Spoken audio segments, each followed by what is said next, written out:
estar neste lugar, onde o pecado é perdoado e as culpas são levadas.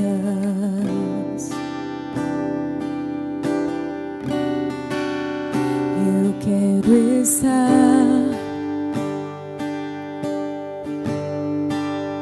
neste lugar, onde o amor não se esfrie e o fogo não se apague.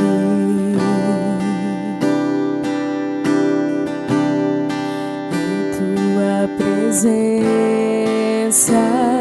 Senhor Jesus,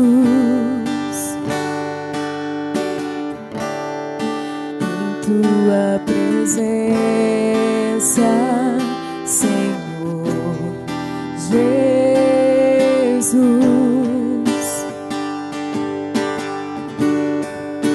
Santo Espírito, eu me rendo ao teu agir. Meu anseio é permanecer em teu amor, em tua presença, Senhor, em tua presença, em tua presença, Senhor, em tua presença.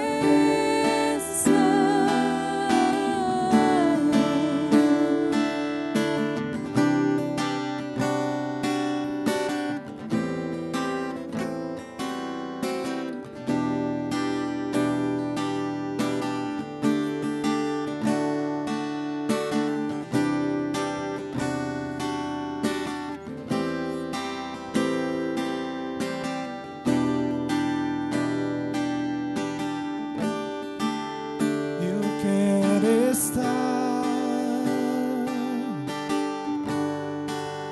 neste lugar,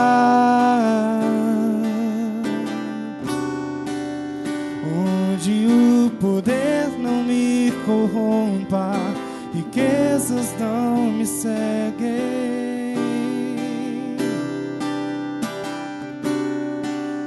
Eu quero estar neste lugar,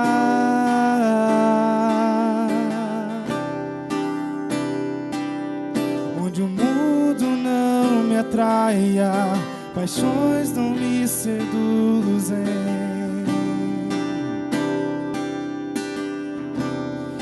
Em tua presença, Senhor Jesus,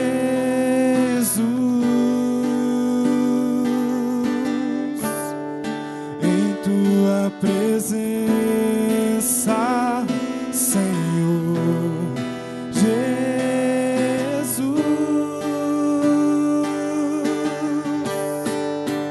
Santo Espírito, eu me rendo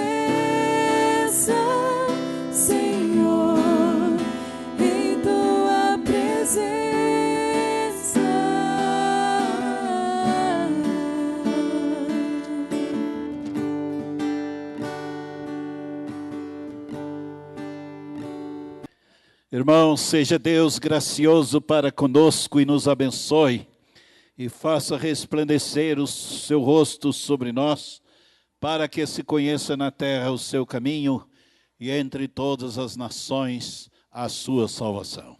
Com estas palavras dos 2 primeiros versículos do Salmo 67, eu saúdo a amada igreja, em nome do Pai, do Filho e do Espírito Santo. Amém. Louva a Deus primeiramente, e depois pastor Honório, que nos convidou para estar aqui neste momento, ministrando a palavra de Deus e também a ceia do Senhor nesta noite. E eu gostaria de convidar os irmãos para abrirem as suas Bíblias para um texto bem conhecido da palavra de Deus, no Evangelho de Jesus, segundo Mateus, no capítulo 28. Vamos ler apenas os versículos 16 e 17.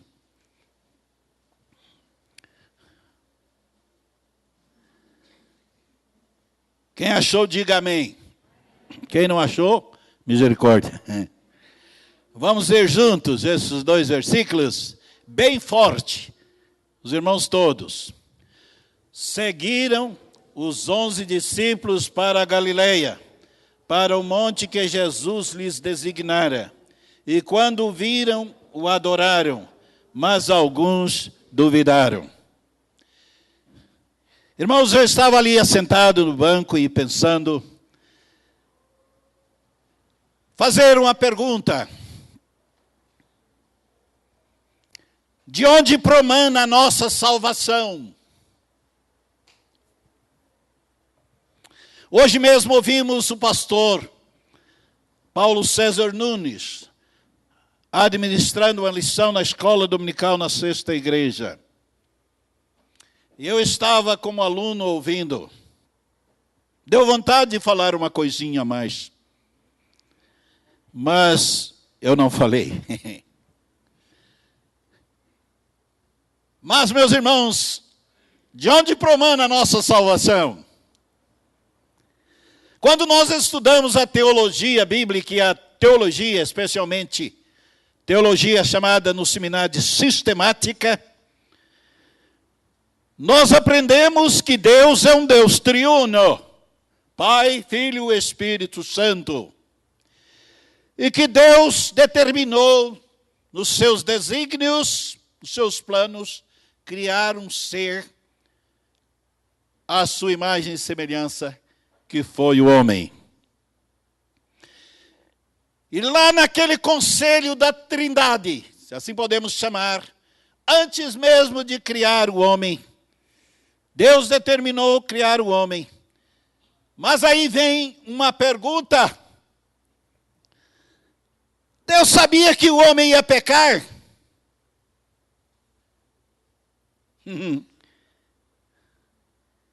Bom, nós não vamos entrar aí e fazer um estudo agora, porque nosso propósito não é este. Mas acontece que Deus criou o ser humano no estado de posso pecar e posso não pecar. Ele não criou um robô. Ele criou um homem, um ser humano, à sua imagem e semelhança, para poder escolher se obedecer a Deus ou ia desobedecer. Até aí o homem tinha liberdade de fazer isso. Todos sabem, desde as crianças, que Deus testou os nossos primeiros pais lá no Éden, não é verdade? Todas as árvores do jardim comerás, mas da árvore chamada a ciência do bem e do mal, né? Está no meio do jardim, dela não comerás, porque no dia em que dela comerdes, certamente morrerás. Morrerás. E ó, irmãos, como foi triste. O homem, usando da liberdade que ele tinha, ele não soube usar dessa liberdade, sendo tentado pelo inimigo que já existia. Não vamos falar da história de Satanás aqui. Um dia podemos falar sobre a história de Satanás. Mas a verdade é que os nossos primeiros pais pecaram. E como os nossos primeiros pais pecaram, nós pecamos com eles. Porque Adão era o cabeça federal da raça humana. Por isso é que a Bíblia diz que assim como por um homem entrou o pecado no mundo, e pelo pecado veio a morte, e por isso a morte passou a todos os homens, porque todos pecaram. Agora, meus irmãos, importante, de onde promana a nossa salvação? Foi a pergunta que nós fizemos. As três pessoas da triunidade, Pai, Filho e Espírito Santo, entraram então agora para restaurar a sua criatura que tinha pecado contra ele e afastado. O Alisson leu aqui na frente, né? A pergunta: onde estás? Deus queria saber que se o homem entendia o estado em que ele estava agora, caído no pecado. Mas então, meus irmãos, de onde promana a salvação? Lá em Tito, capítulo 2, diz assim: a graça de Deus se manifestou trazendo a salvação a todos os homens. Então o Pai é que deu a iniciativa. E lá naquele conselho da Trindade, naturalmente, para se tornar mais compreensível a nós, o filho teve a conversa com o filho, e o filho se prontificou em vir a esse mundo para poder, havendo pecado os nossos primeiros pais, ele pudesse, através do seu sacrifício vicário, lá na cruz, sacrifício por nós pudéssemos ser perdoados e pudéssemos ser restaurados, ser justificados diante de Deus o Pai pelo sangue do seu Filho. E foi o que Cristo fez por nós, nascendo por obra do Espírito Santo da Virgem Maria, Natal.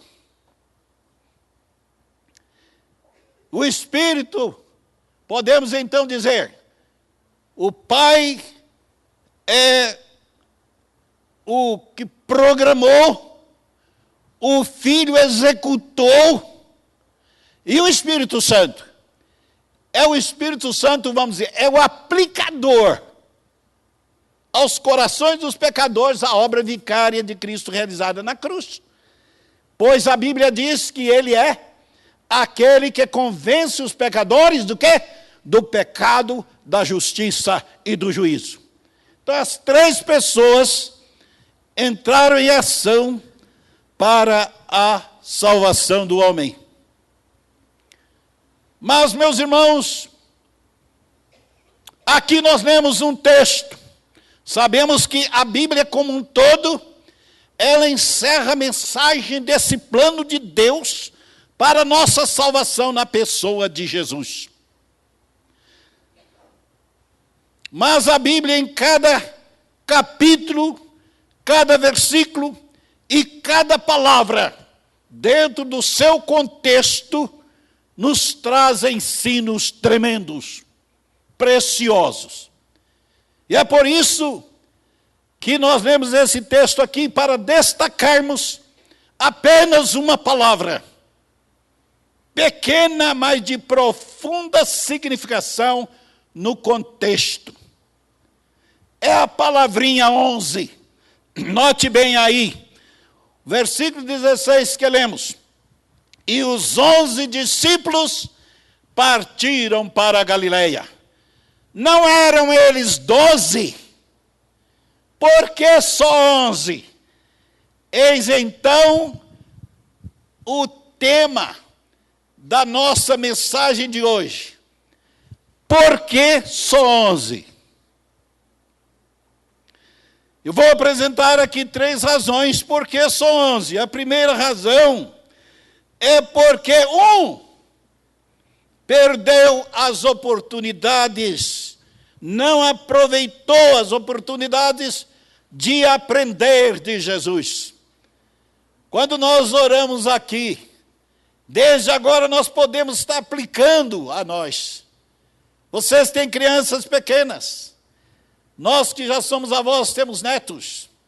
Meus irmãos e meus amigos, vamos, como nos manda Deus, incutir na mente e nos corações dos nossos filhos e netos as verdades, a palavra de Deus.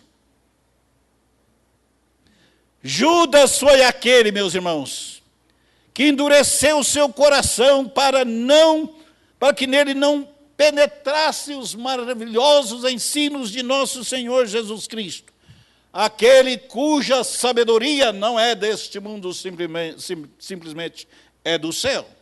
Judas, por exemplo, ouviu Jesus pronunciar o grande sermão da montanha, que é a carta magna do reino de Deus. Judas também aprendeu, ou poderia ter dado guarida no seu coração, os ensinos de Jesus, através das maravilhosas parábolas que ele contou.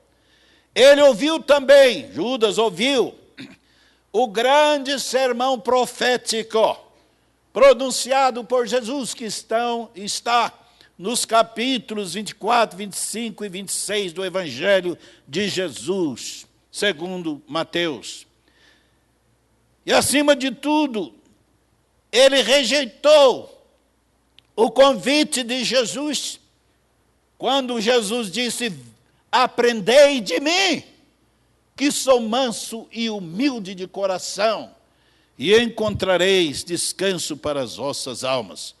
Judas viu também os demônios serem expulsados, viu Jesus abrir os olhos aos cegos, viu Jesus curar os coxos, a purificar os leprosos, e até mesmo a ressuscitar os mortos.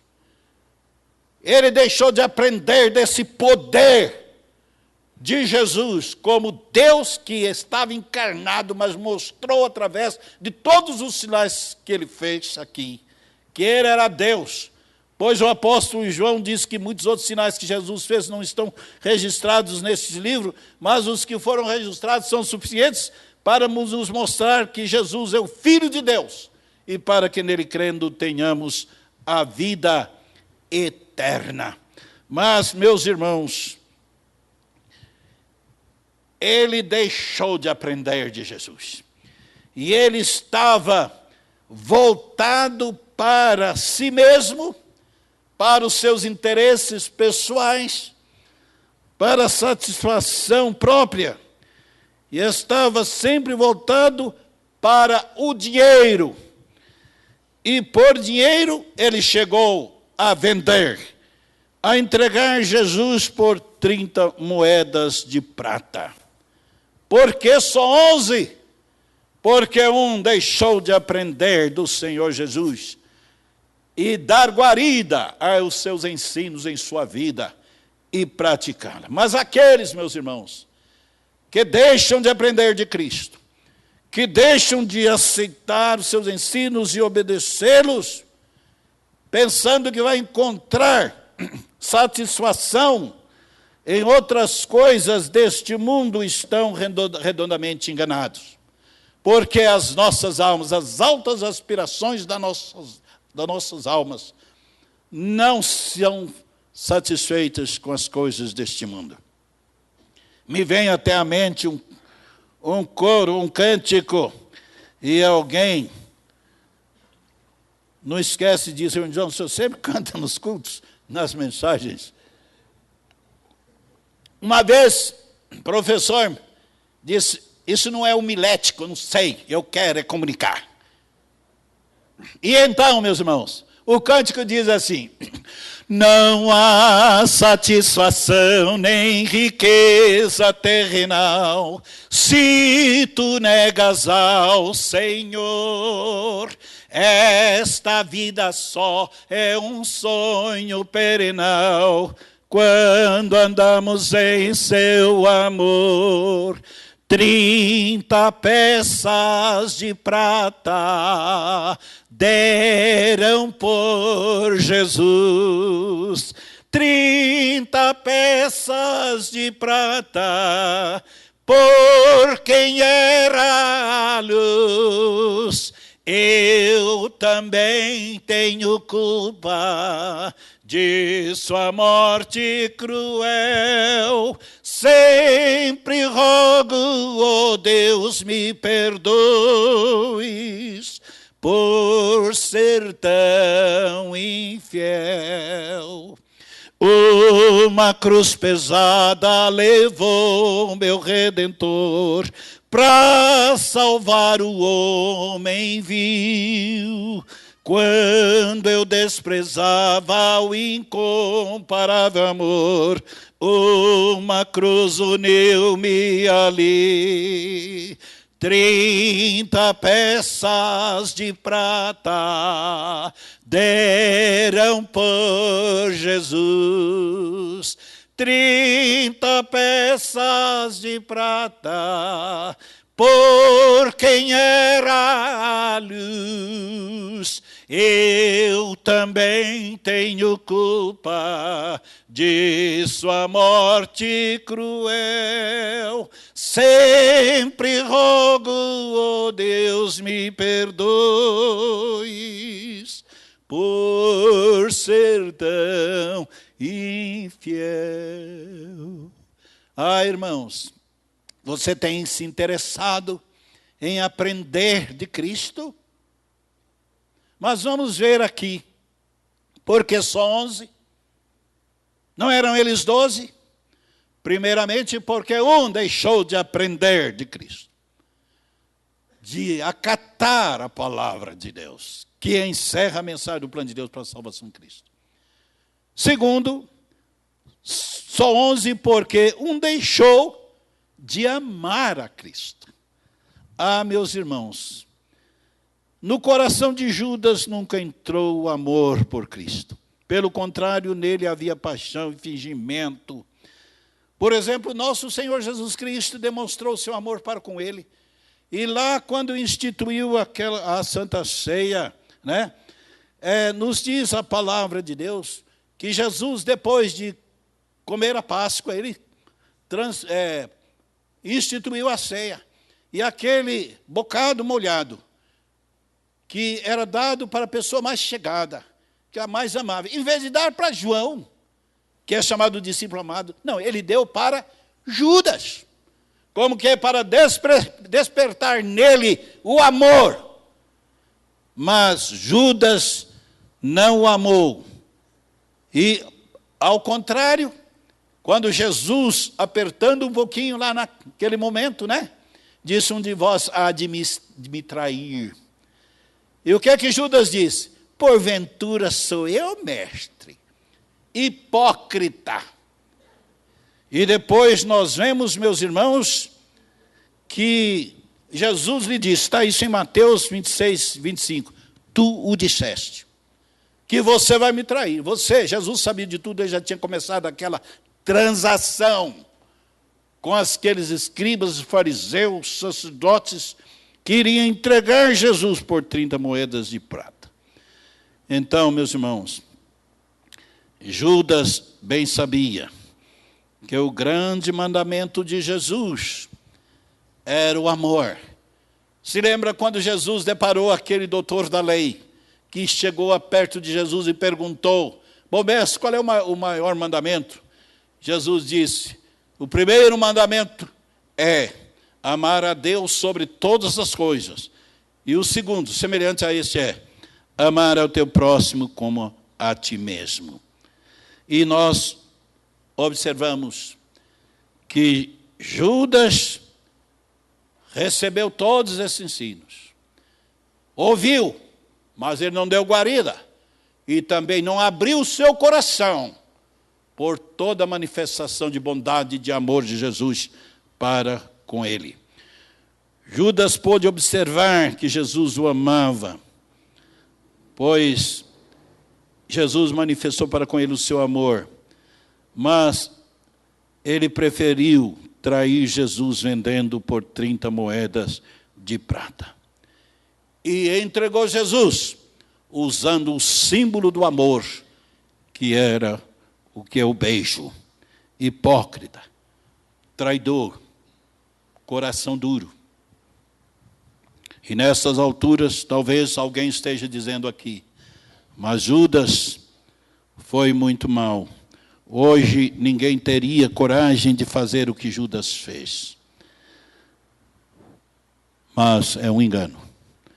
Hoje tem aqueles, muitas e muitas pessoas, que ao invés de amar a Jesus, chama Jesus de Salvador, mas não obedecem. Chama Jesus de Salvador, mas não o adoram. Chama Jesus de Senhor, mas é da boca para fora, não obedece. E a fé salvadora, ela tem os dois lados, leva a obediência. Jesus é o nosso Salvador pela fé, e é o Senhor, nosso Senhor, para ser obedecido. E assim, meus irmãos, existem tantas pessoas que estão trocando Jesus, traindo Jesus, não obedecendo os seus ensinos, não amando esse Jesus que deu a sua vida por você, ou por essas pessoas, e por isso estão amando mais as drogas, o sexo por aí afora, a prostituição, posições sociais, pecado em todas as suas formas deletérias.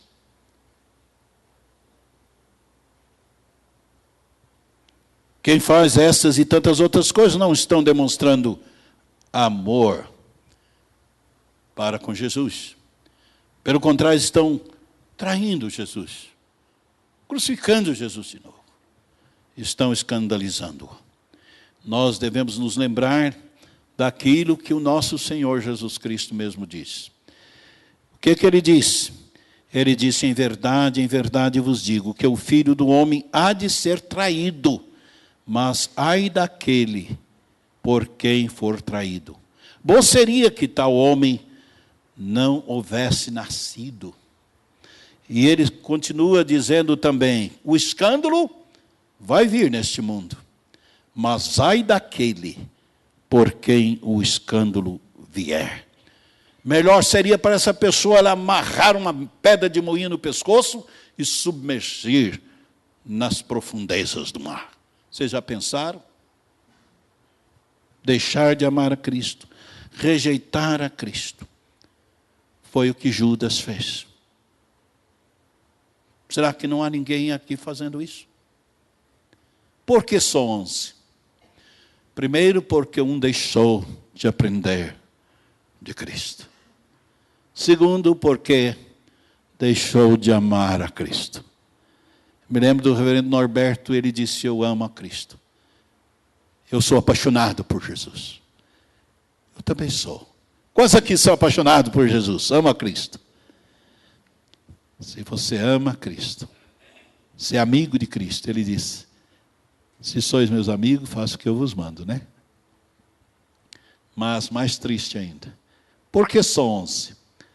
Porque um, ao invés de entregar a sua vida ao Salvador, que é Jesus, ele entregou a sua vida para o destruidor, que é Satanás. Judas, ele não se arrependeu dos seus pecados. Quando alguém disse, mas ele se arrependeu. Não, ele sentiu remorso, e é outra coisa. Mas não houve arrependimento. Ele não achou lugar mais para arrependimento, né? Como diz a Bíblia. Ao invés, meus irmãos, de subir, vamos dizer, os degraus da salvação, que é o arrependimento, que é crer no plano de Deus para a sua salvação em Cristo Jesus, na palavra de Deus, que é amar a Jesus e entregar-se a Ele pela fé. Ele desceu os degraus da perdição, entregando-se à luxúria, às ambições pessoais, traindo o Salvador. E, por fim, entregando mesmo a sua vida a Satanás. Que coisa triste. Estava tão perto do Salvador, mas morreu nas garras do destruidor. Quem sabe alguém aqui nesta noite, você que porventura ainda não recebeu Jesus, você está pertinho de Jesus. Mas se você não o recebeu ainda, você está perdido. Vou citar aqui pelo menos 2 exemplos bíblicos de pessoas que estavam bem perto de Jesus e não o aceitou. Primeiro, aquele moço que certo dia, chamado da Bíblia o moço rico, o mancebo de qualidade, que foi a Jesus. Sua alma clamava por vida eterna. Ele tinha sede de salvação. Sua alma. E ele chegou perto de Jesus e disse: bom mestre, que eu hei de fazer para que eu seja salvo? Jesus disse: sabes os mandamentos? Citou para ele os mandamentos. Ele disse: tudo isso eu tenho guardado desde minha mocidade. Que me falta ainda? Jesus, que conhecia o coração dele, disse: vai, vende tudo que você tem. Ele estava apegado aos bens materiais. Vai, vende o que você tem. Dá aos pobres. Vem, segue-me. Terás um tesouro no céu. O que aconteceu? A Bíblia diz que ele retirou-se triste. E a Bíblia não diz que ele voltou um dia para você, arrependido. Retirou-se triste, triste para sempre. Estava pertinho de Jesus, mas não aceitou. Outro exemplo bíblico foi do rei Herodes. Ele foi visitar Agripa e Paulo estava preso. Os irmãos sabem da história lá no livro de Atos. E ele quis ouvir Paulo. E Paulo falou de Jesus a ele, falou a todos. E chegou um momento que aquele homem sentiu tocado pelo poder da palavra. Mas, ao invés de declarar: eu aceito esse Jesus de quem você está falando, não, a Bíblia diz que ele apenas disse: estás louco, Paulo?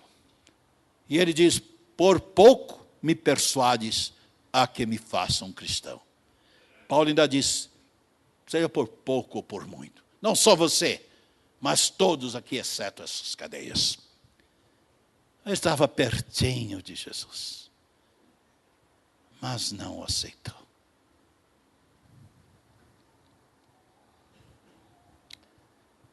E o que é mais triste ainda, e eu repito, é ver filhos de crentes, criados na igreja, conhecendo a palavra, mas que viram as costas para Jesus, para Deus, para Jesus. E se entregam a toda sorte de pecados e não aceitam Jesus. E eu, meus irmãos, pergunto: qual será o fim destes que assim procedem? O julgamento pertence a Deus, mas Se não voltarem para Deus em Cristo Jesus, seu fim será terrível. Será a perdição eterna. Irmãos, Jesus ainda está ensinando hoje, através dos professores na escola dominical, através dos pastores evangelistas estão pregando o evangelho, né?